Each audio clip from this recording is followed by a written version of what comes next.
जय जय रघुवीर समर्थ. मनोबोध श्लोक क्रमांक 34. उपेक्षी कदा रामरूपी असेना, जीवा मानवा निश्चयो तो वसेना. श्री भारवाहे न बोले पुराणी, नुपेक्षी कदा रामदासाभिमानी. जय जय रघुवीर समर्थ. लहानपणी भगवद्गीता 9:22 मधील अनन्याश्चिंतयन्तो माम ये जनाः पर्युपासते तेषां नित्याभियुक्तानां योगक्षेमं वहाम्यहम हा श्लोक माझ्या वडिलांच्या तोंडी खूप वेळा ऐकला होता. कारण माझे वडील जिथे काम करत होते त्या कंपनीचे योगक्षेमम वहाम्यहम हे ब्रीद वाक्य. पण आज इतक्या वर्षांनी त्या वाक्याची आठवण झाली ती या श्लोकामुळे. पहिल्यांदा त्या भगवद्गीतेच्या श्लोकाचा अर्थ बघू. भगवंताचे जे भक्त मनापासून उपासना करतात त्यांच्या हिताचे मी रक्षण करतो, त्यांच्या गरजा मी पूर्ण करतो. LICची पंचलाईन जिंदगी के साथ भी आणि जिंदगी के बाद भी हे वाक्य आहे. हा 34 क्रमांकाचा श्लोक आणि भगवद्गीता 9:22 श्लोक एकच सांगत आहेत. रामाच्या शब्दकोशात उपेक्षा असा शब्द नाही. मी माझ्या भक्तांचा सर्व प्रकारचा भार वाहीन असे आश्वासन रामचंद्रांनी दिले आहे असे पुराणात सुद्धा उल्लेख आहे. तोच उल्लेख इथे समर्थ 3ऱ्या ओवीत करत आहेत.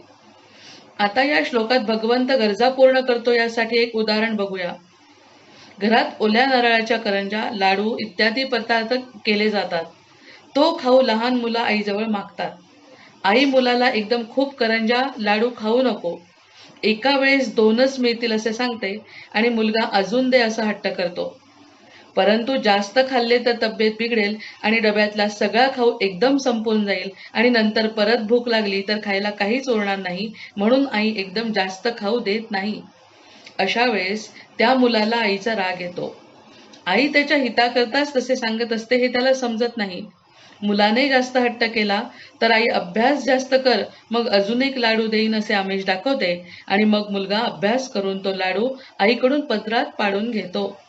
या उदाहरणातला मुलगा आणि आपण यात काही फारसा फरक नाही. कसा ते बघूया. लाडू करंजा हे विषय सुख. डब्यात भरून ठेवलेले लाडू करंजा म्हणजे प्रारब्ध. आई म्हणजे भगवंत आणि अभ्यास म्हणजे अनुसंधान किंवा कमावलेले पुण्य. किती खाऊ मिळणार आहे ते आधीच ठरलेलं आहे, कारण डब्यात असेल तेवढेच मिळणार आहे. भगवंत एकदम सगळे विषय सुख देत नाही, कारण आयुष्यात मग असा काळ येईल की त्याला द्यायला काहीच उरणार नाही. आपण कमावलेलं मागच्या जन्मीचं पुण्य म्हणजे डब्यातला खाऊ. जास्त पुण्य असेल तर भगवंत जास्त सुख देईल, पण ते सुद्धा एकदम नाही, कारण भगवंताला भक्ताची काळजी असते आणि त्याच्या कल्याणाची सगळी जबाबदारी आयुष्यभर आणि नंतर सुद्धा तोच घेत असतो. नुसतेच विषय सुख भगवंत देणार नाहीत, थोडं दुःख सुद्धा वाटायला देणार आहे. जसे आई नावडती भाजी खायला घालत असे. मुलं जशी अभ्यासाला टाळाटाळ करतात तसेच आपण भगवंताला विसरतो. तो आपल्या हिताचे करेल का अशी शंका मनात येते. अनुसंधान सोडून देऊन विषय सुखाच्या मागे लागतो. मग आई जसे मुलाच्या मागे सदैव उभी असते तसाच भगवंत आपल्या पाठीमागे उभा असतो. आपली काळजी सुखाच्या आणि दुःखाच्या प्रसंगात घेत असतो, पण आपणच भगवंताबद्दल संदेह बाळगतो आणि आपला दृढ निश्चय होत नाही. रामावर खरोखरी श्रद्धा असती तर आपल्याला प्रपंचाची काळजी वाटली नसती, आपले कसे होणार असे भय पडले नसते. पण इतकं सगळं मनाचे श्लोक वाचून आणि श्रवण करून आपण आपत्ती दीन आणि कासावीस होतो. भगवंतावरचा विश्वास असतो, पण तो वरवरचा असतो आणि दुःखात संशय येतोच. अरे मी तुझा भार घेतला आहे, भक्ताचे उत्तरदायित्व माझ्यावर आहे असे भगवंताचे सांगणे आहे. त्याला व्यासांसारख्या थोर महात्म्याची साक्ष आहे. पण आपले पालथ्या घड्यावर पाणी पडल्यासारखे मन डळमळीत होते. म्हणून तब्बल 10 श्लोक 28 ते 37 समर्थांनी नुपेक्षी कदा रामदासाभिमानी, नुपेक्षी कदा रामदासाभिमानी असे लिहिले आहे आणि आपला भरवसा वाढवायचा प्रयत्न केला आहे. आधी विश्वास, मग श्रद्धा आणि मग निष्ठा असे टप्प्याटप्प्याने पुढे जायचे असेल तर भगवंताचे नामस्मरण करेन असा साधा निश्चय करायला आपण कमी पडतो आहोत हे नक्की. माणसाचा माणसावर विश्वास नसेल हे समजू शकते, पण रामाने पुराणात लिहिलेल्या वचनावर तरी विश्वास ठेव, असे समर्थ.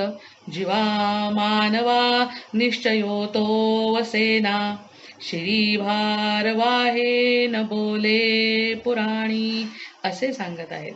जय जय रघुवीर समर्थ.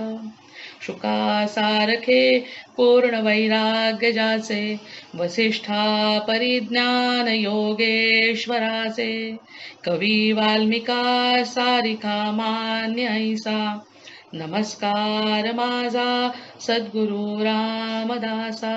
जय जय रघुवीर समर्थ.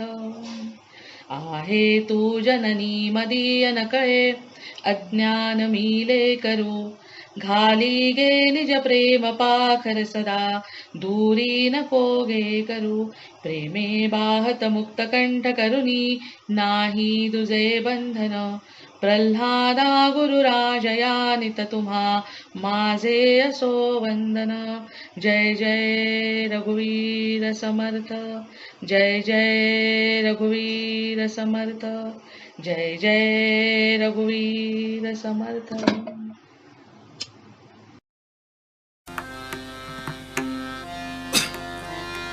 मस्त बसूया, खणखणीत टाळी वाजवूया आणि खणखणीत नाम घेऊया. जसे रामचंद्र होते तसं आपण नाम घेऊया. रामाला रडका करू नका.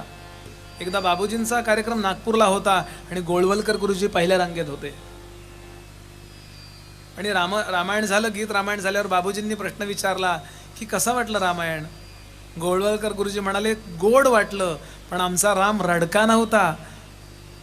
तुम्ही रडका राम मांडू नका. आणि त्यानंतर बाबूजींनी अनेक चाली बदलल्या. राम म्हणजे पराक्रम आहे हो. रामचंद्र म्हणजे पराक्रम, रामचंद्र म्हणजे तेज. प्रत्येक संकटावर मात करून पलीकडे जाणं, महासंकटी सोडिले देव जाणे म्हणजे रामचंद्र आहे. तेव्हा ते अगदी गल्लीतनं येताना भीती वाटली तर राम राम राम राम राम राम राम म्हणत ये, म्हणजे भूत काही करत नाही असं मुलांना शिकवू नका. भूत दिसलं तर त्याच्या पेकटात लाथ मार, असे राम होते, असं त्याला राम शिकवा.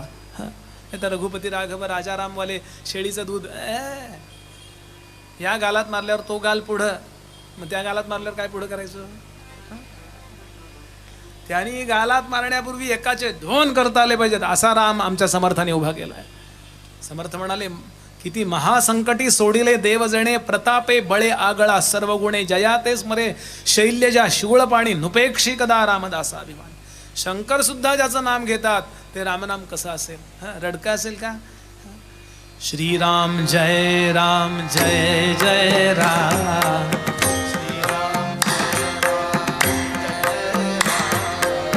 श्रीराम जय राम जय जय राम,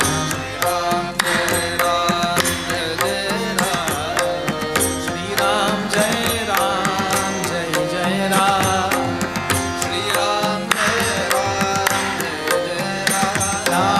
श्रीराम जय राम जय जय राम,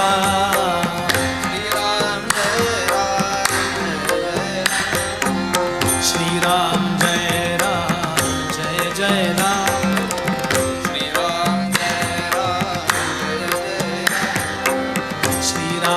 जय राम जय जय राम,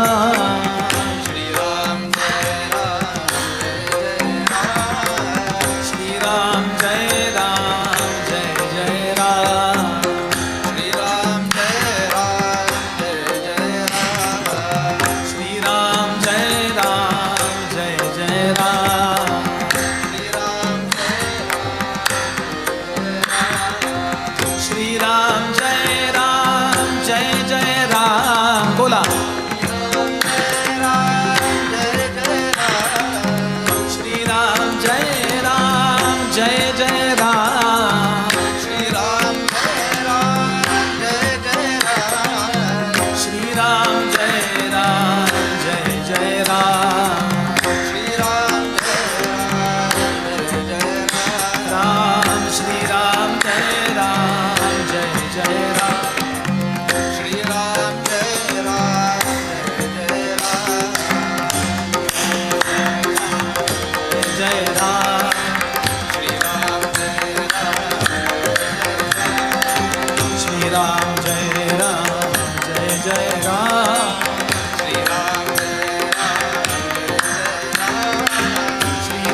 राम बोला. राम जय राम जय.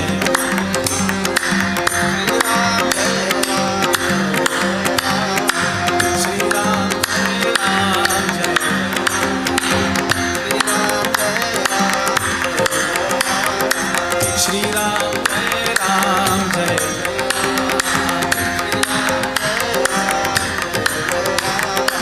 श्री राम जय राम जय. श्री राम जय राम जय जय राम. श्री राम जय